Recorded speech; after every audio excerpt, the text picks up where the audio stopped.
You're watching KLTX, Channel 15, serving the City of Lufkin. Today on City Hall Update, the Parks and Recreation Department is expanding. We get the details from Parks and Recreation Director Michael Flinn. Plus, you don't want to miss family-friendly fun at the Texas State Forest Festival. We'll tell you what's new this year. And it has been a busy summer for the City of Lufkin. Economic Development Director Bob Samford explains some of the recent economic news impacting our area. Stop for the school bus. The September episode of City Hall Update starts right now.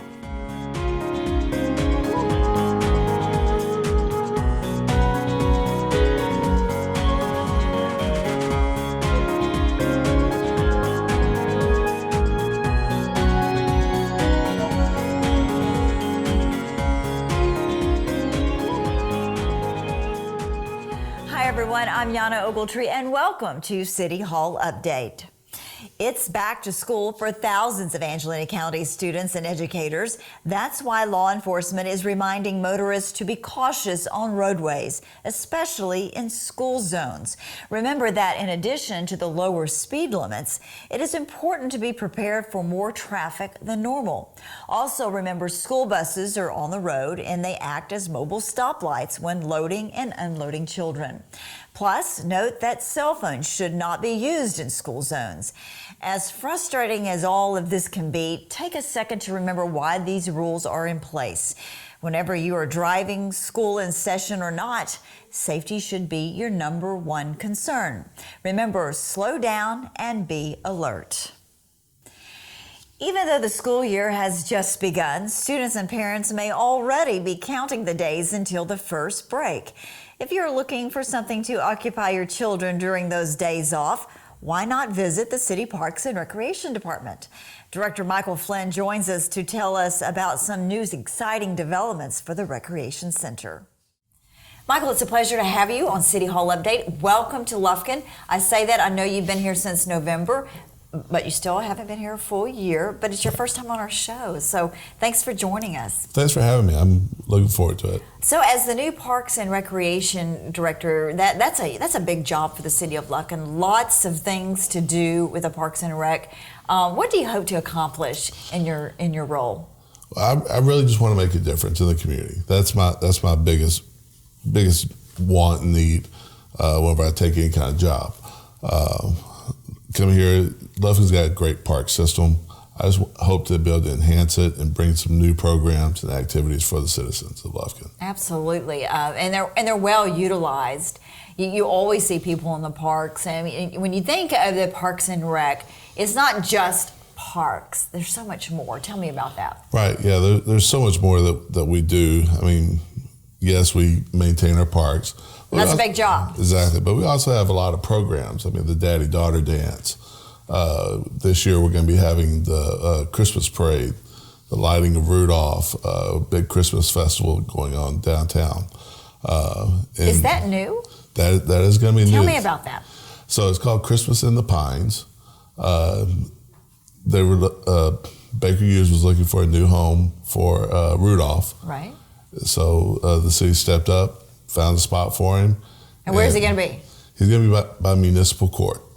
Okay. So I know it's caused some controversy, but it's a good spot for it. It's centrally located here in downtown, and we're going to be able to incorporate that into a big festival that Lufkin's not seen before. Right, and it brings a lot of people downtown, and downtown is really growing, and new and unique things are coming to downtown. And you know, moving Rudolph, yes, you know, some people like it, some people don't, but no one likes change. And let's just be honest. But because at one time it was downtown. Right. But anyway, so it'll be great. It'll be great for the downtown businesses. It brings everybody closer together, and to have this festival, and that sounds like a lot of fun. And tell me, do you have the dates of that festival? It's going to be that first week of December. So the parade is going to be on Monday night, December 2nd, as usual. And then we're going to have a Friday night street party right there in front of the Angelina Brewery and Restoration Wine Bar with live entertainment, ugly Christmas sweater contest. Okay. You know, just a lot of fun. Yeah. And then Saturday we're going to ADAC has brought their Rudolph Run to downtown to be a part of this festival, so they'll be doing their run, and then we're going to have a street festival all throughout the day, and it'll conclude with Rudolph being lit up at night. Okay, so you only have a few more months to work out the details.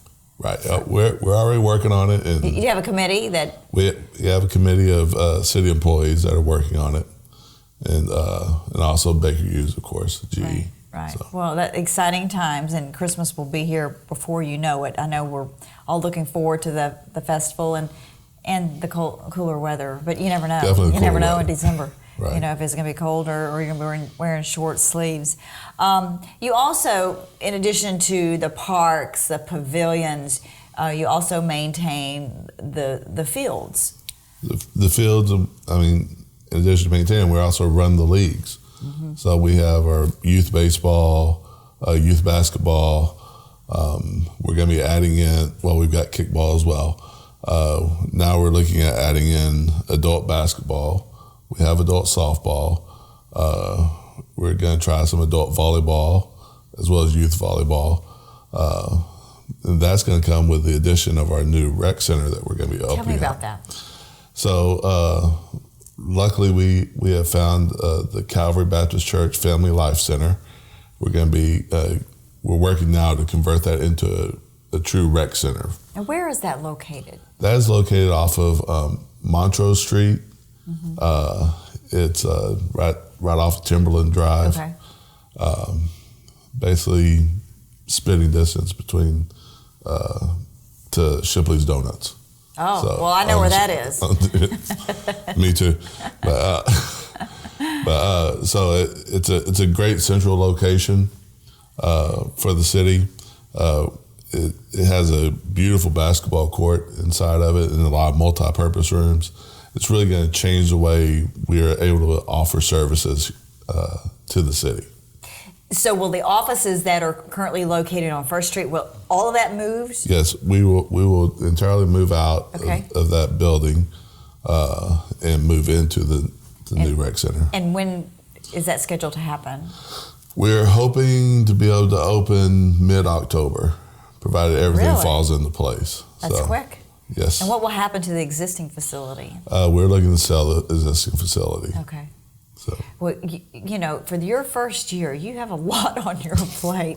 Welcome to Lufkin. Right. Yeah, it's always growing. There's always something new and fun out there that the Parks and Recs department's doing. Anything else that you'd like to tell us about that's coming up? With the new rec center, we're going to be able to offer so many more events. I mean, we've been so dependent on just what's been available at the convention center or wherever. Yeah. Now we're going to be able to offer a lot more events. You're going to see a lot more fun stuff coming into Lufkin here in the near future. And where can people go to find out what all programs you offer and classes, dates, times? It's really simple, lufkinparks.com. And that's our website, and it houses everything. And is there a cost associated with league play, classes? There are costs associated, just basically cover our expenses. Yeah. We're not looking to make a profit. We're just trying to cover our expenses. So, it's very, very affordable programs. Even if you can't afford it, we offer scholarships. We just want to get everybody active. And how many people do you estimate that come through on an annual basis to Parks? Or any way of knowing that? There are ways of doing it. Off the top of my head, it'd be purely a guess. Yeah, exactly. There's a lot. Yeah. So I guess those numbers will grow as obviously as your program grows. Exactly. But what a great offering to the city of Lufkin in our area. To give people something to do, to help our teens, especially keep them off the streets, keep them occupied with good, healthy exercise and activities. And kudos to the Parks and Rec department. You guys do a fantastic job, and we couldn't be prouder. Thanks for joining us on the show, Mike. And thank you. And again, welcome to Lufkin. Thank you. Woodland Heights Medical Center welcomes board-certified obstetrician and gynecologist Dr. Brian Drake to Lufkin. Dr. Drake attended Texas A&M University and earned his medical degree from Texas Tech University Health Sciences Center in Lubbock. He completed his residency at Akron General Medical Center in Ohio. Now, he has been practicing in Portland, Oregon for the past 18 years. Dr. Drake is now practicing at the Woodland Heights Obstetrics and Gynecology Center, which is located at 302 Medical Park Drive, Suite 104 in Lufkin. For more information or to make an appointment, call 936-633-1220 or visit whmedicalgroup.com. You may have recently seen a large group of bicyclists riding through Lufkin. They are actually participating in the Texas Brotherhood Ride, which honors emergency responders who have died in the line of duty. Firefighters, police officers, and EMS personnel are riding to remember 14 first responders who lost their lives this year. The riders began their journey in Hempstead, Texas, and rode to Austin, traveling through Dallas-Fort Worth Metroplex. Riding for 8 days and over 650 miles in total, they averaged 80 to 100 miles each day, all to honor their fallen comrades. The Texas Brotherhood Ride is a nonprofit 501c3 public charity organization. Other than the cost of conducting the rides, all donated proceeds go directly to the designated beneficiaries. No one is compensated for their time, and all team members sacrifice their own time with their family and work to participate in this event. Now, if you are interested in joining Texas Brotherhood Ride or making a contribution, you can visit their website at texasbrotherhoodride.com. He's perhaps the biggest cheerleader for the city of Lufkin. After all, he has a big job to fulfill as Lufkin's Economic Development Director. Bob Samford joins us now to give us an update on what changes are in store for the city. Bob, welcome back to the show. It's always a pleasure to have you come by and talk about some of the new things going on in Lufkin. It's been a busy year. It has been a busy year. What have you been doing? So we've been really focusing on, economic development in Lufkin, and we're concentrating both on new and existing businesses. We've been really working really close with some existing businesses in town that are the backbone of our economy. We also want the new businesses as well. So a couple of examples of existing businesses that we've helped is Lockheed Martin, E-Chem, Angelina Tank, overseas Hardwood. So we've helped those, but while we're also generating new jobs with Twin Disc, the sawmill, the new sawmill, and Sterling Lumber. So been an awesome year. We're on a really good roll. We've got some positive momentum, and we see no end in sight. And when you look at the existing businesses and new businesses coming in, do you think that we have the workforce to provide for those businesses? So that's the number one issue that companies come to a location is existing workforce. What I would tell you, Yana, is that we're working really closely with DETCOG, Deep East Texas Council of Governments, and what we're doing is we're pulling employers from a 12-county region. We're 145,000 available workforce. So that's one of our best selling points for East Texas is its location, quality of life, and available workforce that we're pulling in from outlying counties. So you're looking at like a 12-county area. That's correct. When you're looking at Deep East Texas. And also there's a lot of work being done with the high schools and colleges, universities to help create that pipeline of talent. Yes. So we're actively engaged with a new organization that we've just created, not us, but a consortium of us that in local businesses, Angelina Nacogdoches Manufacturing Council, and we're working very closely with high schools to get young people to understand that being in a manufacturing job is a good thing. It's good pay, it's good benefits, good longevity, close by. You can still live in East Texas and earn a good living. And we have plenty of those available. So we're excited, So how are you getting the word out about Lufkin? How are you promoting it? Yeah, so we've actually entered the social media world. Believe it or not, it's 2019. We're there. We're a little bit behind, but we're we're partnering up with Google and paying them to put us at the top of their word search or page 1 whenever they Google like Texas manufacturing locations or things like that. That's been super exciting and very interesting. The analytics involved. We're measuring all of our marketing analytics. We see a rise in Google. We're working closely with LinkedIn, and we're on Facebook and Twitter, and we have a brand new website that I encourage everyone to go see. It's lufkinedc.com. Super, super cool, very user-friendly, very informative, and appreciate any feedback, because in my opinion, that's how people gauge you nowadays. Is someone's in Lexington, Kentucky, and something about Lufkin comes up, what's the first thing you're going to do? They're going to go look at our website. Mm-hmm. So that's really exciting for us. So you look at those analytics. Mm-hmm. Where's everyone coming from? I mean, so where are all your visitors? It's unbelievable. It's all over the world. Yeah. We see people from West Coast, East Coast, different countries, the Midwest, and that's exactly is our catalyst behind the new website. Is that we don't want to be just looking at just East Texas. We feel like everyone in and around East Texas knows who we are, but we want people in Des Moines, Iowa, or Sacramento, California, to at least give us just a glance. We understand that we're not going to be, every time, every day. But what I tell people now is, Jana, is that the position I've put the LEDC in, April and I, is that we're ready.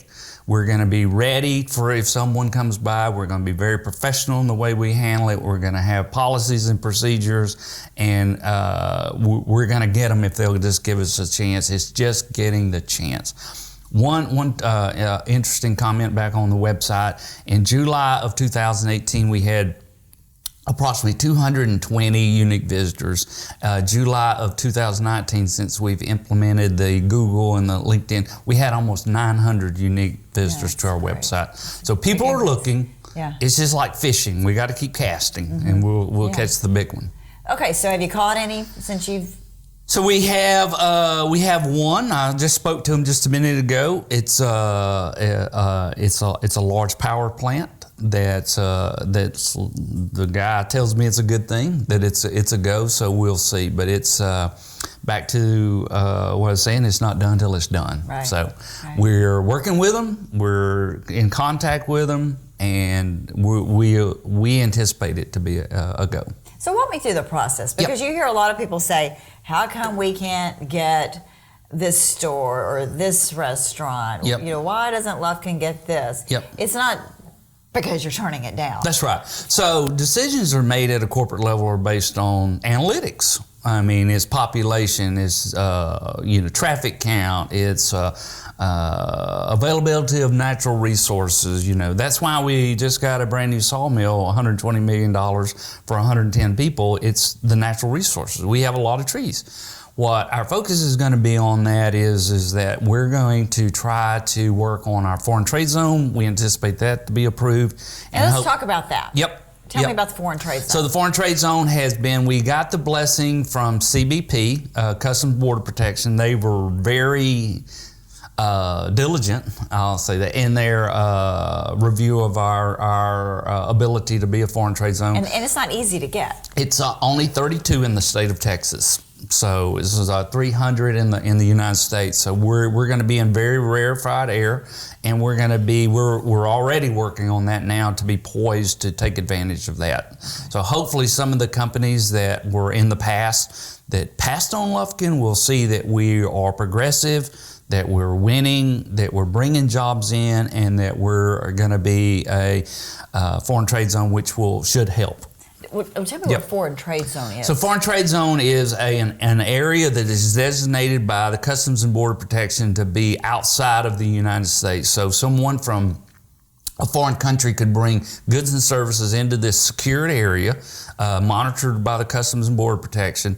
They could make it into a value-added product, ship it back with no taxes. So they can bring it to the United States, no taxes, make it into another product with other materials. Like a phone would be an example. If they brought in certain parts here and then semiconductors made in Austin or somewhere like that were brought here, put in the phone, shipped back, no taxes. I see. Very special. So where is the closest foreign trade zone? Houston? Houston. Mm-hmm. Yep. And Bryan College Station has one. So. Okay. And so we just got that this year? Well, we haven't gotten final approval, but it's been we're to the last hurdle, and this is going to be a low hurdle. So it's just a bureaucratic. You're pretty confident I'm very confident it's going to happen. Absolutely. Okay, so we've seen a lot of businesses come in as far as like restaurants and stores. Up on the south end of town, what's that going to be? So what we've got there is we had a business that was outside the city limits of Lufkin, and they're going to have to relocate due to the highway expansion. They were going to relocate that business outside of the city and possibly outside of the county. And what we did was we gave them an incentive to locate it inside the city. So what that'll be 15 new jobs, over $5 million in taxable value, and it'll be there for the next 30 years. So that's the kind of incentives. And the business is? Hammer Equipment. It's going to be their corporate headquarters. They have 4 stores in East Texas, and that's. Yeah, it looks like it's going to be really big. It's going to be really big, and it's going to be a great tax advantage, and we'll repay the taxes back in the incentives back in possibly 5 years. So it's a good return on our investment. Anything else? Anything else? I can't really think of anything right now that I can talk about. There's some other. You always say that. Well, that's just the nature of the beast. I mean, I like to give you a hard time. It's literally competition with every city in the United States every day. Yeah. That's the way we look at it, and it goes back to being our professional and policies and procedures. You know, we're not going to do anything that would possibly risk that. But I would tell you this, Yana, and for everyone listening onto the station, Lufkin Economic Development Partnership, our corporation, is ready. We're moving forward. We're getting better, and we're going to continue to get better. And it's because of the taxpayers of Lufkin's money. We get 1/8 of a penny of sales tax, and we're going to spend that money wisely.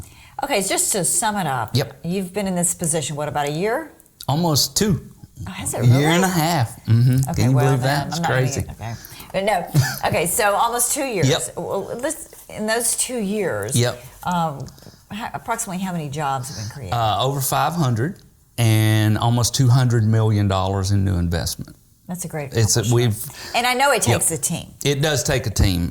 April is one of my team members, and we couldn't do it without her. And it really works well, Yana, because I have the full support of the city manager. Mm-hmm. He's absolutely given me a lot of latitude to do and make decisions that promote us and that move us forward a little bit outside of the box. I've got a great 4B that supports me as well as City Council. So we have the team, we've got the momentum, we've just got to keep thinking positive and thinking forward.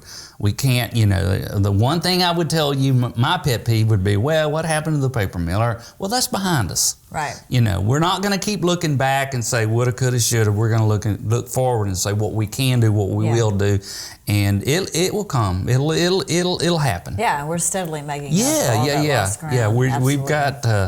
We've got both oars in the water, believe me. All right. Okay. Bob, congratulations on another successful year. Yeah. Thanks, Shauna. We look forward to talking to you again. Great. Sounds good.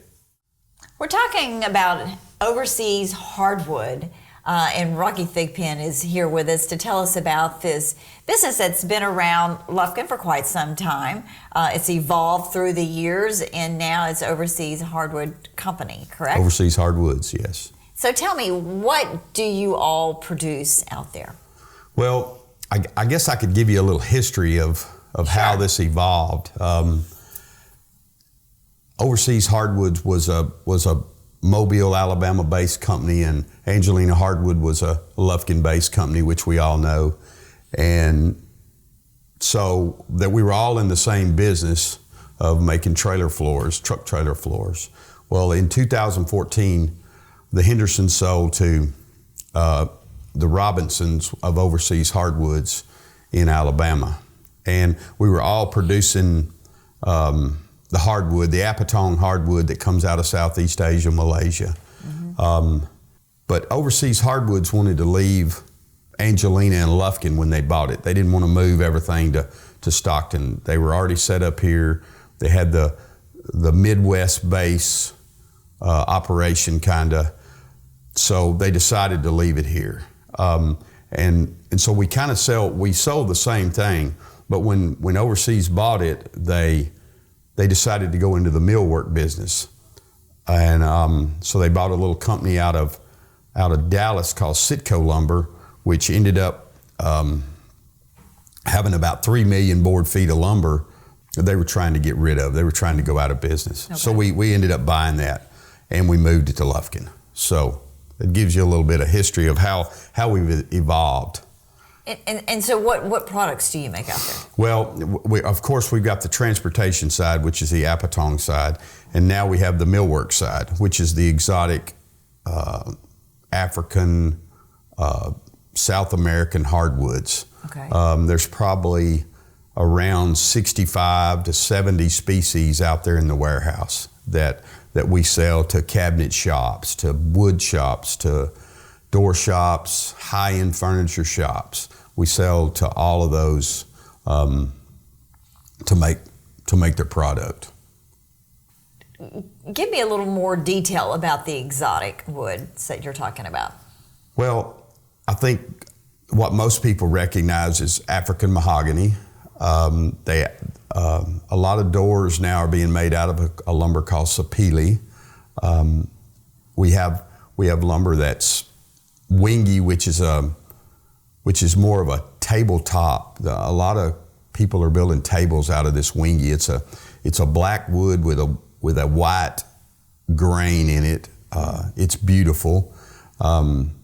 There's a Purple Heart that can be used. It's out of Brazil. It can be used a lot of people use it in the millwork side, but it's also stable enough to use it in the truck trailer industry. So we can sell it both ways. In fact, with Angelina, we only sold Purple Heart for truck trailer flooring. So there's both uses for it. There's lumber called Babinga that's used for doors or trim. Moranti has 2 or 3 different colors to it, red and so they use a lot of it for trim because it's a little bit softer. How is the pricing? How does that compare? Well, it's expensive. I mean, if you compare it to pine, it's probably 6 or 8. It depends on what you're asking for. Mm-hmm. Wingy is 10 times higher than pine is. And when you stop and think about it, I mean, it's a hardwood. Hardwood's always higher than pine, but you think about how far this has to come, right, what the shipping costs are. There's a lot to it. But there's also, Overseas has a millwork division not a millwork division, but a outdoor living division, which sells teak and ipe, which is great for an outdoor application. Right. Austin's using a lot of that stuff right now. It's hard for us to keep it in Austin. We go out there once a week with our truck, and we send ipe about once a week for them because Austin's using it. It's a great climate out there for ipe. It's very stable, and they're using it like on apartment buildings as siding. And the teaks is a high end. They're using it for decks. It just depends on what the application is, right, but there's a lot of that to be sold. So how has the industry changed? You've been involved in it for quite some time. So what changes have you seen? Well, when I was with Angelina Hardwood, Mr. Henderson, George Henderson owned it, and they sold on their reputation and how they put it out there. And and that's still the case. The Robinsons have that reputation too, like the Hendersons did. But it seems that the companies have to be more analytical today. Yeah. We have to track more stats than we've ever tracked. Customers are a little bit more finicky than with wood. Suppliers are a little less able to supply than what they were in 25 years ago. So there's a lot of things changed. Trucking industry's changed. The customers have changed. The customers have actually, in the transportation side, is actually went down. You know, Lufkin Industries used to build trailers. Well, that company's no more. So there's a lot of companies they're not there anymore. So we've seen it shrink to a certain amount of bigger companies, and then you got your repair companies. So I don't know. It's a lot more technical than it used to be. A lot more. Well, it sounds like your customers Yeah. have changed as well. Oh yeah, the customers have changed. Yeah. Yeah. How many people do you all employ? We have about 32 right now. And what do the jobs range from as far as responsibilities? Anywhere from forklift driver to lumber puller, machine operator, truck driver. We have 2 trucks. All our managers, salespeople. We have sales staff at the Lufkin office. So as far as all these exotic lumber, how do you get it here? I mean, you're actually... Well, the Robinsons actually go to Africa, or they actually go to South America, and they have suppliers over there that they meet, and they actually buy the lumber on site, and then it's shipped here on a ship in a container. So when it hits to us, it's in a container that we have to unload. So it's already made into lumber? It's already made into lumber. It's not a log. Okay. We're a planer mill we're not a sawmill. We're a planer mill. So everything that comes in is either a 1 inch, 1.5, 2 inch, 3 inch, whatever's moving is what we buy. Okay. So what does the future hold for overseas hardwood? Funny, you jinxed me when you told me that story earlier. I did. I think it's real good. I mean, we have about 159 employees company-wide, whether it's in Stockton, Alabama, Brooklyn, Alabama, Wisconsin office. The Lufkin office has 30 of those. We have a little company in Austin called Timbertown Austin. We have a Timbertown Atlanta. So, and they're kind of wholesale, they're little wholesale groups. I think it's real, I think the market's there, and the market's good. I mean, I see every day 7 or 8 truckloads going out or 7 or 8 coming in. So that just tells me that the market's still good. People are still buying. People are still producing. And we hope it stays that way. We've got a lot invested out there. We bought the Dunnigan warehouse building, and the 16 acres that went with it. We brought that $3 million. The Robinsons wanted to bring that lumber from Sitco in Dallas to Lufkin, so we brought 140 truckloads to Lufkin, and put it in that building. So right now we probably have about 3.5 or 4 million board feet inside that building. And if you've ever been in that building, it's 147,000 square feet, which is enormous. And then we added another little manufacturing business. So the Robinsons have committed for the long haul. Right, I mean, they're not just here just to open up shop and stop. They've invested in Lufkin, and they want to be here. They want to be here. Or they could have picked it up and moved it, but that's not what their intention was. Right. So, well, we're grateful that overseas hardwood is here and thriving. It sounds like expanding, and hopefully here to stay. And we're thrilled that you all are a part of this community. Well, thanks you. For joining us. Glad to be here. The stage has been set for the 31st Annual Texas State Forest Festival in Lufkin. Now the fun gets underway September 18th through the 22nd at the George H. Henderson Expo Center. Lufkin Angelina County Chamber of Commerce President Tara Watson-Watkins recently gave us some upcoming highlights at September's First Friday Luncheon. Join us September the 18th through the 22nd for the 35th Annual Texas State Forest Festival. We are so excited to continue the tradition that has been going on in Angelina County for so many years. And we have so many new great things for you to get involved in.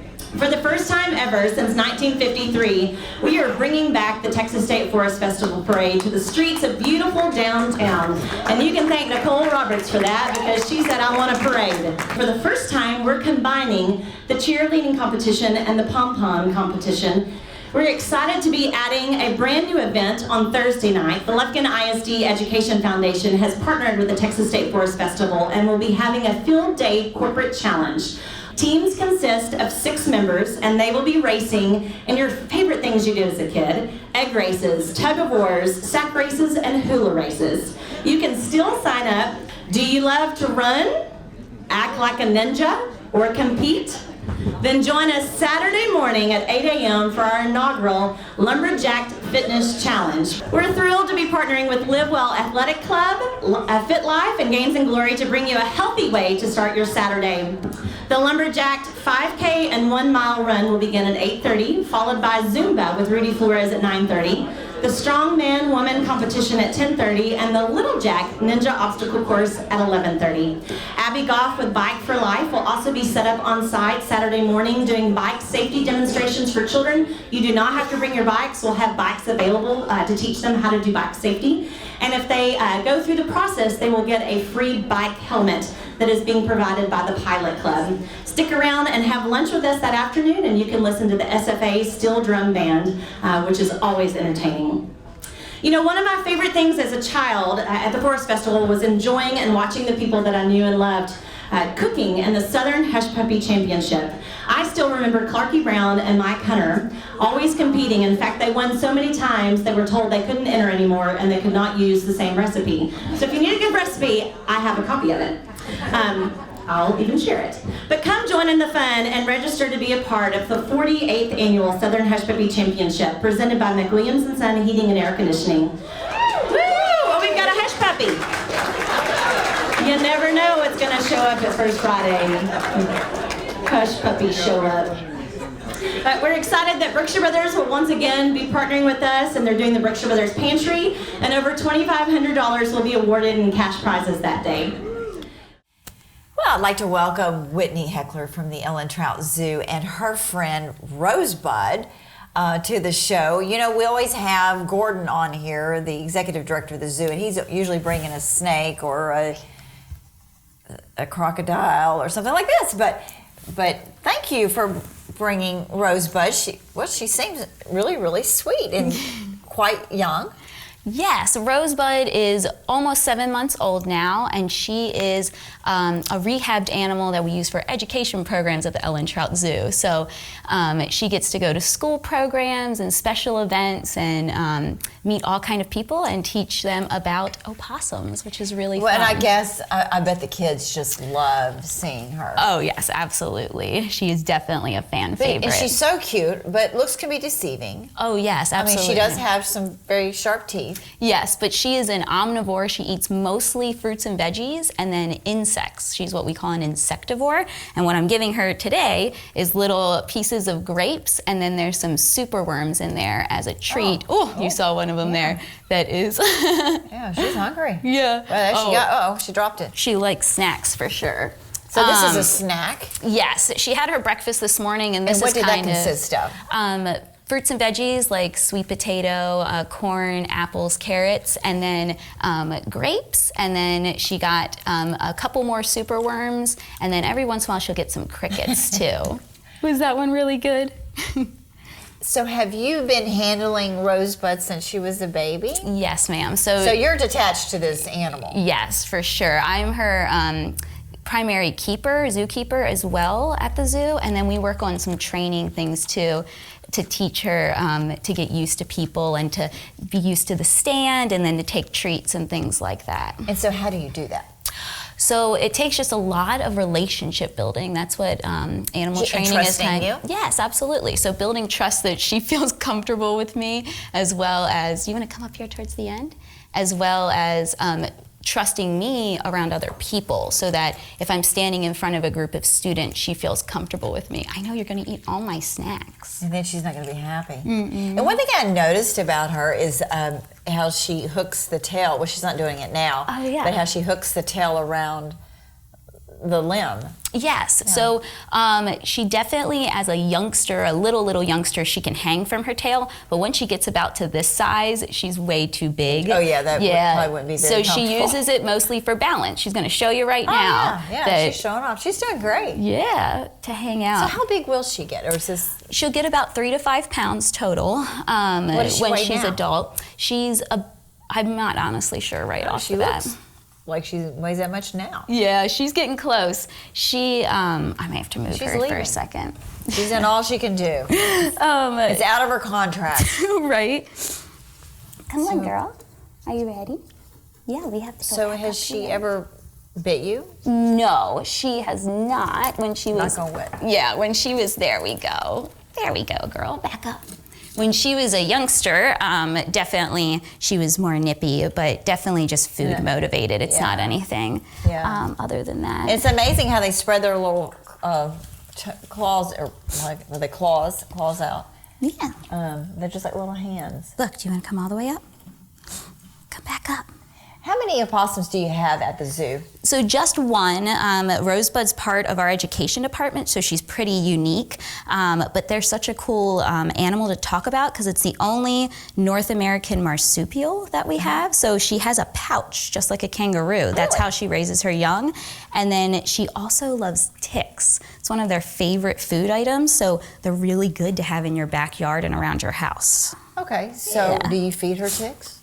I do not. So ticks are definitely a little hard to find, but you don't have to look far in the summer. Very true. But we definitely supplement her diet with superworms and with crickets to help fill in that insect portion, as well as something called insectivore diet, which is special food made for animals that eat insects. Really? Yeah. It's amazing. I've been into the commissary. Oh, yeah. And that is incredible, just to look at all the different foods that the animals at the zoo eat, and it's just amazing. It really is. It is for sure. And having the specialty items like insectivore to make sure that she stays healthy in human care is vital for us to keep our animals healthy. So what are your plans for Rosebud? Do you hope to breed her? No, ma'am. We just plan to use her for education programs and let her live out her long life at the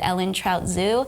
Opossums are doing just fine in the wild, so we don't need any help making extra babies. And how long of a lifespan do opossums normally have? About 3 to 4 years max. Really? Yes, which is crazy. We had 2 opossums previous to this in our education department, and they lived to 3 and 3.5 years old in human care. Oh my goodness. Oof, you That's dropped gonna be a couple. A sad day for you. Oh my gosh, it's heartbreaking for sure. That's the only thing about animals. You wish that they could live, as long as most adults. You were being super humans. Cute up there right now, she's girl. showing off. I know. I'm gonna have to touch her at some point. Oh yeah, absolutely. You can definitely give her a touch on the back. Let's see. Do you want me to move her over this way towards you? Yeah. Okay. Yeah. No worries. Will she sit in your lap? Yeah, absolutely. Come here, girl. You ready? Up.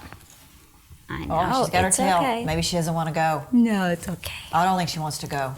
She just sometimes gets a second nervous. I know. Now, see, we're going to come over here with me. Look. Oh, I How know. cute. Oh, she's hanging on. Yeah. Is she going to sit on your shoulder? Well, I'm going to let her get on the chair for a second. There you go. I know, girl. Sorry, that was not graceful. Hi, baby. There we go. Okay, so show me where I should touch her. So I'm going to let her take a snack, and then you can touch her right here on her back. Okay. Yeah. Here, we'll scooch a little closer. There you go. Do you want a snack? Oh, their hair is soft. Yeah, and then if you want to. It would feel. Oh wow. Yeah. I figured it would feel wiry, but it doesn't. Oh, you're so cute. I want one. I don't think my dogs would. No, and they're definitely not easy pets for sure because they eat bugs, so you have to feed them bugs. So, hey, She likes these snacks. They definitely can eat for sure. Oh, look at her feet. Yeah. Oh, hello. Oh, sorry. Hi, baby. Okay, okay. So all the kids get to pet her, and Yeah, they get to get up close. She should be with her. just spoiled. Oh, definitely spoiled. Well, she is really, really cute. I'm Yeah. so glad Hey, you brought turn Rosebud Ooh. to show our guest, and something I think is really, really cute. Because, like I said, Gordon always brings us a snake, and I know snakes are great too. Yeah. But I always said, always tease him, why don't you bring something cuddly and it's soft and furry? And Right. So Well, you here brought is a Rosebud. crocodile. Right, of course. But anyway, well, Whitney, thank you for sharing Rosebud with our guest, and I'm so excited to get to see one up close and pet. I'm going to have to get a picture after this. Yeah. But good things going on in the Trout Zoo. You're still open 7 days a week. Yes, ma'am. And we have a big special event coming up on September 28th, our Endangered Species Day Enrichment Extravaganza. And you get to come out and see all of our animals enjoy tons of treats like Rosebud did today, where we give them lots of extras and toys to play with and special presents. That way, how fun. Yeah, you guys can come out and see them on September 28th. Okay, what time is that? At 10 a.m. to 2 p.m. And is there an admission to the zoo? Just normal admission to the zoo. Once you're Okay. inside, you can enjoy all the activities and fun stuff. Well, that sounds like a great event. Yeah. All right, Whitney, thanks for joining us, and thanks Yeah. for coming on, Rosebud. Yeah, no problem. The extreme weather we've been having has been causing some problems for trees in the area. Texas AgriLife Extension agent for Angelina County, Cary Sims, tells us about rapidly declining post oaks. I've been getting a number of calls in the past few weeks about oak trees suddenly up and shedding their leaves, looking as though they were about to die. I've been calls from all parts of the county, both urban and rural. In nearly all cases, the post oaks had appeared perfectly healthy until the abundant rainfall we've been having for months dried up and we returned to our normal, dry type of summer. A wonderful publication about this problem was shared with me from our new district forester, Jordy Heron with the Texas Forest Service. Jordy comes to us from Walker County, Huntsville, Texas, with over 10 years' experience working with Texas forest landowners. He helped me to better understand the issues that we're facing with these post oaks and their swift decline. Jordy shared with me a very helpful publication called Rapid Decline of Post Oaks in Texas, publication EPLP-033. This 4-page publication explains a lot of the factors that can cause several problems with one of our most common and beloved oak trees. Post oaks are a tough tree. If left alone, they're slow-growing trees that can live in dry, poor soils and are resistant to rot and fire and drought. The most common reason they perish is from mechanical damage to the roots caused by construction. I've seen far too many perish from folks wanting to build homes and structures right next to them. Left alone in their natural environment, they do quite well. But when we chop up or disrupt their roots with underground utility lines or foundation work, they don't last long at all. Clients often call in with reports of severe insect infestations that eat the leaves, or galls, cankers, and leaf blisters that may disfigure the trees. But these very rarely cause any real harm. Some years ago, we saw a huge outbreak of hypoxylon canker. Large slabs of bark falling off the tree were often the telltale sign, and death was imminent. That's not the signs we're seeing today. Recently, we've seen a number of oak trees shed their leaves from disease brought about by varying extremes of drought, then drowning, that has made them very susceptible to common disease issues they normally could fend off. One resident on Payhow Road, south of the Bald Hill community, showed me his trees that had large cracks running up and down the length of the trunk, sometimes several cracks on one tree running from the ground all the way up to the branches. According to our forester, Mr. Heron, some trees had so much water and grew so fast that they literally saw too much growth and their bark cracked. He had seen it in some trees at his residence in Walker County, or he wouldn't have believed it. What we are seeing is the weakening of trees from the exhaustion of stored carbohydrates in the roots. Recent drought patterns, then drowning weather patterns, reduce a post oak's ability to fight off these lesser diseases that may come along. The technical name for all this is rapid decline. So what can we do? Pamper your trees. Water deeply, but infrequently when we get dry. The type of watering that you may do for your lawn isn't nearly as deeply applied as what a large oak needs. I like to put my water hose on the ground near the drip line and let the water barely dribble out, slow enough to where it doesn't run across the ground but is able to soak in. Then I leave that hose running at that incredibly slow rate overnight. Please don't disturb the soil underneath the drip line of your trees. You can mulch selectively to reduce vegetative competition around the trees, and that'll help hold moisture in the soil. Don't pile up mulch around the tree trunk. Don't give it a shot of fertilizer. Caring for post oaks means removing all stressors and providing ample water when we get dry. If you have leaves that are falling off a tree, I suggest you wait until spring to see if it leaves out before you rev up the chainsaw. For the Texas A&M AgriLife Extension Service in Angelina County, this is Cary Sims.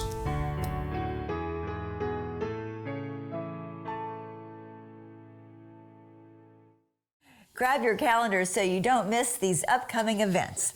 Dust off your dancing shoes and show up hungry. The Museum of East Texas will be hosting its annual Dinner and Dancing Under the Stars event on Saturday, September 21st from 6:30 to 10:30 p.m. Keep your eyes on the sky above the Angelina County Airport September 27th through the 29th from 8 to 2 each day. It's time for the Angelina County Air Fest, benefiting the Marines Toys for Tots program. Bring the whole family out to see a variety of planes, modern and vintage, in action. You even get a chance to see many of the planes up close while they are on the ground. To find out more about the Air Fest, visit cityoflufkin.com. Get your tickets early for the 9th annual Lovekins Bistro on October 5th from 7 to 10 p.m. This annual tasting event offers an elegant, entertaining event on the downtown streets as Lufkin's finest chefs showcase their tastiest cuisine, paired with an incredible selection of wines and craft beers from across the globe. Dance the night away to live music and get in some late-night shopping with our downtown merchants. Tickets are $40 per person or $350 for a reserved table of 8. Now, out-of-town guests can get 50% off their ticket price by showing a hotel confirmation number at the time of purchase. For ticket information, call 936-633-0359 or go by the Lufkin Convention and Visitors Bureau offices at 300 East Shepherd. Leave the kids at home. You must be 21 or older to attend. Now, in case of rain, the event will take place at the George H. Henderson Jr. Exposition Center. The Pines Theater will have a movie that is out of this world, well, almost. October 11th at 7 p.m., E.T. the Extraterrestrial will play at the Pines. After a gentle alien becomes stranded on Earth, the being is discovered and befriended by a young boy named Elliot. Bringing the extraterrestrial into his suburban California house, Elliot introduces E.T. to his brother and his little sister, and then the three decide to keep E.T.'s existence a secret. That's when the adventure to keep E.T. out of the government's hands begins. In 1975, he directed Jaws. In 1978, he directed Close Encounters of the Third Kind. In 1981, he directed Raiders of the Lost Ark. And now, Steven Spielberg brings us E.T. the Extraterrestrial. We will witness the arrival, the search, the desertion, the fear, the discovery,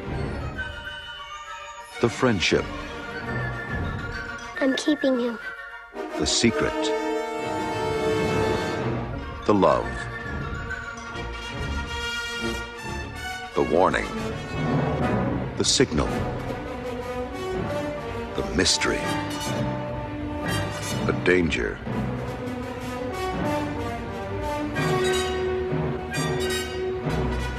the intrusion, the wonderment, the enchantment, the hope. The connection has been made. Universal Pictures presents Steven Spielberg's E.T., the Extraterrestrial.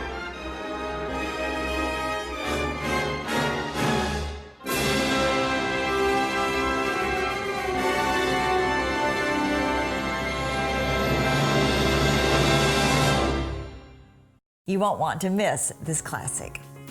Well, that's all for this edition of City Hall Update. Thank you for joining us, and we hope you will continue to watch for the latest news and information from Lufkin City Hall. I'm Yana Ogletree. Have a great day.